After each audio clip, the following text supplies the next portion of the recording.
ఈ రోజు నేను గర్వంగా చెప్పగలుగుతాను. దశాబ్దాలకు ఏదైతే ఇంటి పట్టాలు అంటే ఎంక్రోచ్మెంట్ రెగ్యులరైజ్ చేయాలి, నిన్న మొదటి పట్టా ఇప్పటంలో జనరేట్ అయింది. ఇప్పటికీ మొదటి విడతలో సుమారుగా 5,000 మందికి ఇల్లు పట్టాలు ఉగాది తర్వాత ఇవ్వాలనే లక్ష్యం పెట్టుకుని మేము పనిచేస్తున్నాం.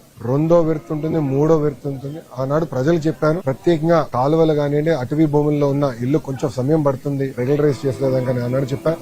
అంతేకాకుండా ఈ ఇళ్లు పట్టాలు ఇచ్చేదానికి రీటైనింగ్ వాల్ కట్టాలనేది ప్రజలు మహానాడు ప్రాంతంలో వెళ్ళినప్పుడు కోరారు. దానికి నిధులు కేటాయించాం, డిజైన్లు అవుతున్నాయి. ఇప్పుడు దానిపైన రోడ్ కూడా వేద్దాం, అంటే 4 లేన్ రోడ్ వేస్తే ట్రాఫిక్ చాలా ఈజ్ అవుట్ అవుతున్న లక్ష్యంతో మొత్తం డిజైన్ చేస్తున్నాం. దీంతో పాటు ఏదైతే ఆనాడు నేను చెప్పాను, పార్కుల అభివృద్ధి కానివ్వండి, చెరువుల అభివృద్ధి కానివ్వండి, శ్మశానాల అభివృద్ధి కానివ్వండి, కమ్యూనిటీ భవనాలు, రైతు బజార్లు, ఇంకో పక్కన social welfare hostel, BC welfare hostel, ప్రభుత్వ పాఠశాలలు, ఇట్లా దాదాపు మీరు చూస్తే 100 అభివృద్ధి కార్యక్రమాలకి కూటమి ప్రభుత్వం శ్రీకారం చుట్టింది. అన్ని డిజైన్లు అయిపోయినాయి, టెండర్ దశకొచ్చింది. టెండర్లని దేవుడి సహకారంతో ఏప్రిల్ మే మాసంలో పూర్తి చేసి భూగర్భ నీరు కానివ్వండి, వాటర్ పైప్ లైన్ కానివ్వండి, భూగర్భ గ్యాస్, భూగర్భ పవర్ కూడా ఇవ్వాలని మంగళగిరి లక్ష్యం పెట్టుకుని పనిచేస్తున్నా. అది కూడా ఎవరు చూడని విధంగా, అంటే ఆంధ్ర రాష్ట్రంలో ఎప్పుడు జరిగిన విధంగా ఒక పొద్దున్న రోజు ఒకరు కట్ చేసుకుంటే వెళ్తే సాయంత్రం పూట లేయింగ్ జరిగిపోవాలి, రెండో రోజు టెస్టింగ్ అయిపోవాలి, మూడో రోజు క్లోజ్ అయిపోవాలి, రోడ్ పర్ఫెక్ట్ గా ఉండాలి. అంటే 3 రోజులు అన్ని పనులు అయిపోవాలి. ఏ వీధిలోకి వెళ్ళినా అట్లా చేయాలనే లక్ష్యంతో కూటమి ప్రభుత్వం పనిచేస్తుంది.